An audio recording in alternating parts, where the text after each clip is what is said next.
This is the run, boys. What's the silent? Come on. No.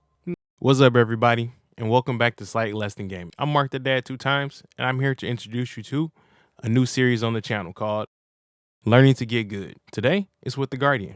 I want to explore my journey through Night Rain with everybody, to show me playing with all the different characters and share my triumphs and failures. So this will be a multi-part series. So I want to start off with a few things.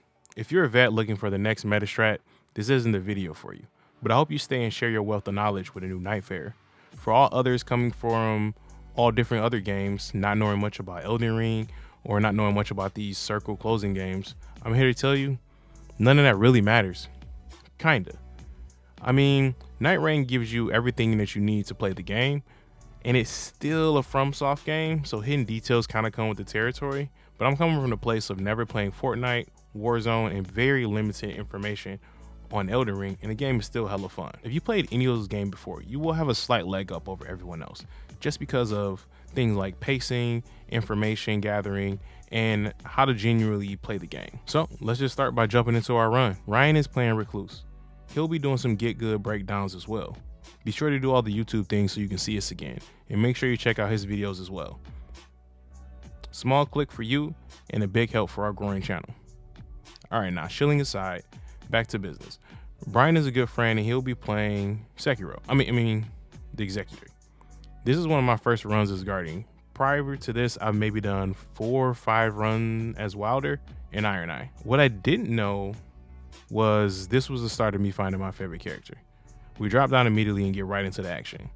This is one thing that I want to talk about with pace. Moving from spot to spot with purpose and precision is what keep you and the team alive as you go through these 2 days.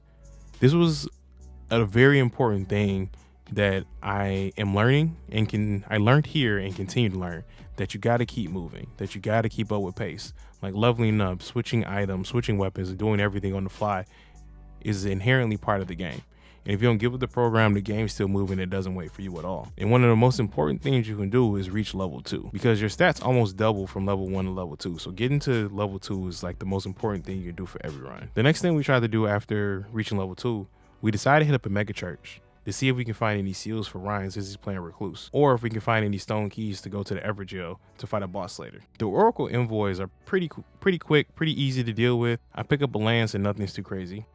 See here, I forgot to level up, which isn't a bad idea yet, but it's still a bad habit to get into. And I just have a lot of bad habits in these quick early runs, and I'm just pointing them out just so you don't get caught in the same bad habits that I did, and you can get out of them as quicker than I did. Okay, next, we make our move across to another church, a smaller church, to grab a flask. I recommend grabbing 1, maybe 2, depending on your skill set. I need as many as I can get. Leaving the church, I fall down and lose myself trying to find my way back to the squad. I end up finding an enemy camp. But this brings me to my next point. Sometimes going solo isn't the right thing to do, and I don't recommend it unless you have the skill set for it, and I don't yet. But luckily Ryan's here to bail out my sorry ass so we can start heading to the castle. So normally I say the castle is one of the best places to level up, the best places to get a bunch of equipment, and you also have a smith. But if you have the trolls there, I say run. But Ryan forgot his glasses today, so here we go. And why are the trolls so bad, you say? Well, to any of our uninformed guests, there are 4 trolls in the castle. Each of them cover the other one's blind spot. So when you're fighting a troll, you're getting pelted by giant pots from other. But since we're here, we just buck up and do it. But again, this is one of those things where it's a lesson to be learned, because we buck up and do it, but it's better to make a smarter play, like finding something that we can kill easier to get higher levels so that we can be stronger and come back and deal with the trolls when we are stronger. And that's kind of the flow you should have for going through the entire game. Make sure you fight stuff that you can deal with quickly at your level and go for it. Like tactical retreats are kind of the name of the game. Getting in, getting out, getting the most that you can get, the most bang for your buck is the best way to play. And another thing, knowing your team, how they play and their preferences is good too, because that'll make bosses quicker, that'll make grabbing equipment quicker, and that'll make moving from place to place quicker. Also, playing roles is yet another lesson that I need to learn. Playing in a tactics game like this, everyone has a role to play, and the Guardian has more of it. He's tank first, attack second, and heal. And learning how to do that in the midst of learning the gameplay of everything else is where my skill issue lies. We head over to another mega church to find, surprise, more Oracle envoys. So they're just as quick to deal with as they were last time.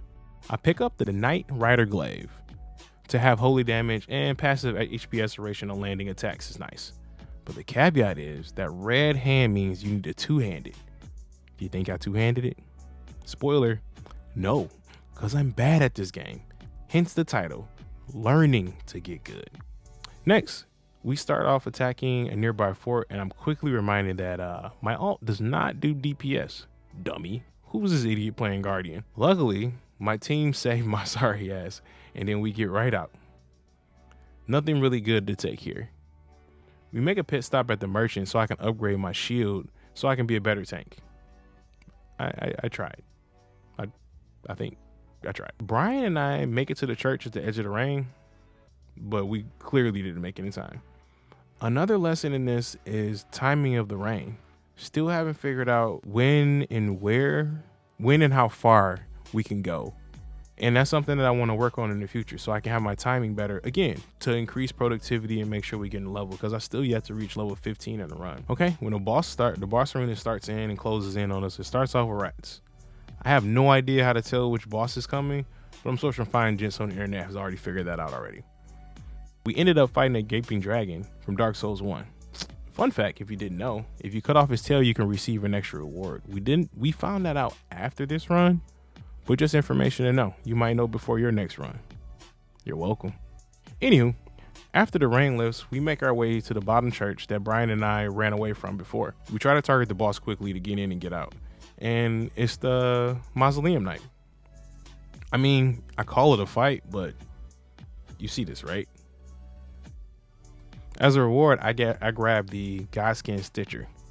This is the first thrusting sword I've ever used in a FromSoft game, so I have no real reason how to use it, but I know the Guardian does well with these type of weapons. Another lesson for me to learn. Fun fact, spears and thrusting swords can poke behind shields, and it's the absolute bread and butter of how Guardian is supposed to get his DPS as a tank. For a good Guardian, not a getting good Guardian, but we all got to start somewhere, and that somewhere is the bottom, where my skill set is, but quickly changing. Leaving the church, we see a camp of Royal Knights, and this whole fight was confusing as fuck because they kept spawning, despawning, and respawning. I'm sure it's a skill issue from running away, so we're just moving right to the boss. But for me, I end up fighting Pumpkinhead. Clearly not the boss, but an elite enemy that just gives you a little bit of extra souls. Remember, knowledge is power. So learning how to fight any and all types of enemies is going to be beneficial in some way. As the team does a real objective, I fight out my ego. I really wanted to do it to try to be a better Guardian player. Learning how to guard point, learning when to guard, what I can and can't guard is essential to learning the character. So learning what big attacks I can and can't do, I think is important. Could I pick the better time to learn it? Sure. But that's a thing for another day. But I will say, I think I'm learning quickly. And this little duel, I think, shows where I've come from where I started. Small note here, when looking at items after boss fights, you should probably just grab what you can quickly and keep going. Unless you really need to compare things, you should compare on the go. Like, you should always be moving and pushing towards the next objective and making sure you're doing everything you possibly can to try to get towards level 15. The higher your level, just the easier the game gets. And the bosses are going to be FromSoft bosses regardless, but it's best to keep that same intensity up from all the way through, from day 1 all the way to day 3. Okay, and then on our way, we take out some randos, and what do you know? This Everjail, a Godskin Apostle, is probably a little pissed because I took 2 of his weapons. Nope, he absolutely cooked us. He was pissed. But his Luffy Zoro fusion attacks just kind of threw me off. Looks like Brian too, but quick teamwork and right back at it. This fight alone, you can see the growth of our teamwork and tactics. Surely this will carry to victory, no problem moving forward, right? This is the run, boys. Wait. What's the silence? Come on. No. Oh. Anytime I beat an Everjail, I usually just go with the extra runes so I can keep the level grind as quickly as possible. And usually the other options aren't the greatest. I always check, but usually the runes are the best play with these. And right after this, we run into another boss and we quickly run into a tree spirit. Now, this tree spirit hits like a dump truck, quick as hell, and has this grab move that slithers all over the place like a snake. This is going well until it didn't. The sloppy does this fight and still winning is what would be my downfall. Mistakes happen, but playing badly and being rewarded reinforces bad behaviors. And I had a lot of that during this run. Again, still learning, still early on in learning the character, but I don't want to build bad habits because I'm learning a new game, a new system, new weapons, so many things at once. I don't want to build bad habits and make it harder for me to truly progress. But as we win, I grabbed a Gargoyle Black Halberd for a few reasons. Guardian has a special combo with halberds and spears, and also I just wanted to practice with thrusting swords and halberds for a future video. Stay tuned for more Souls content. Challenge run starting soon. It's Slightly Less Than Gaming. But promoting myself aside, against better judgment, we head right back to the trolls. And I'm not sure if this was ego or we just didn't have anything better to do at the moment. Further reinforcing bad behaviors of taking unnecessary risks, we spent most of our time with the remaining trolls. I pick up a resistance up, which I like as a guardian because you'll always be in the middle of everything. So having extra resistance is always a good thing. Plus, I got to get a little stabby on the troll. And that was cool because it was my first one. First troll I got a little stabby on, that is. And also grabbed a ant spur rapier. Okay, 3 new weapons I get to try out. The night comes and we make our way towards where the day 2 boss will be. We find ourselves on a snowy mountaintop. Haven't been here before. Wonder what boss is gonna be. And as we get ready, Misbegotten spawn. And shortly after, a Crucible Knight. Okay? I'm gonna be honest about it. I'm gonna say it. I am bad at fighting humanoid enemies in action RPG games. And this goes all the way back to the Tales of Symphonia days. I'm not shy about it. Something I need to work on. I get it. It is a skill issue. But for now, Ryan gets me up quickly. Different skill issue. Learning the role of your character and how they truly function in a team dynamic isn't just how they DPS, but the other traits and the other abilities they have that truly make them part of the team. Hard lesson to learn in the middle of a boss fight, but a lesson needed to be learned nonetheless. So again, after getting Brian up, he and I split up the hippo and knight to give us better odds, right? That didn't last. Frustratingly, after this, I spent a lot of this fight whiffing due to lack of info on weapon distance. So I was always just a little too short or had my camera at awkward angle. So I thought I was closer than what I were. More to learn, but no time to stop. I'm both dodging and blocking better. Info is setting in little by little. The wheels are finally starting to turn. And with no flash left, I drop the knight. Only the hippo remains. A 3v1. We press him. He attacks aggressively, dodging, attacking. Is this the flow state? No. Humbled. Another lesson learned. Another wasted ult. But my team finishes. So I'm not punished. But I'm very, very aware. I grabbed the glint blades because they're always nice to have. Just a little more constant DPS when you have them. And if something's weak to magic and you don't have it on the weapon, just a good amount to have around you. We make our way to day 3 and try to finish out this run. Small deliberation, little odds and ends just to make sure you're ready for the boss. And seeing as this is Brian's first time fighting the boss, I just tell him, fighting this thing is like fighting an enraged Anjanath with Zenogre's abilities. Just to give him a little reference to the fight. Going back to our Monster Hunter World days. Adele, the Gaping Maw, is massive, aggressive, and hits like a effing dump truck. Not to mention it has a giant jaw grab that can proc bleed, screams that make you flinch, but positive, it is just a big squishy target. You can pretty much hit it everywhere. And if it bleeds, it can be dealt with. I try and keep aggro off Ryan as much as I can ahead of phase 2.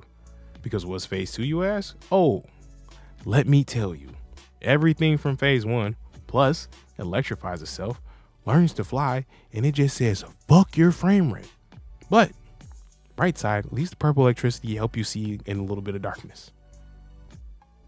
I've learned it.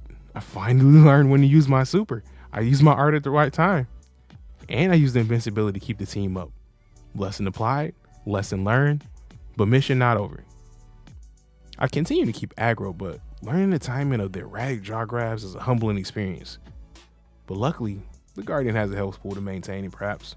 Aggro, but learning the timing on these erratic jaw movements and these jaw grabs and everything else is a real humbling experience. Luckily, the Guardian has the health pool to maintain, a few mishaps, which, as you can see, I had a few.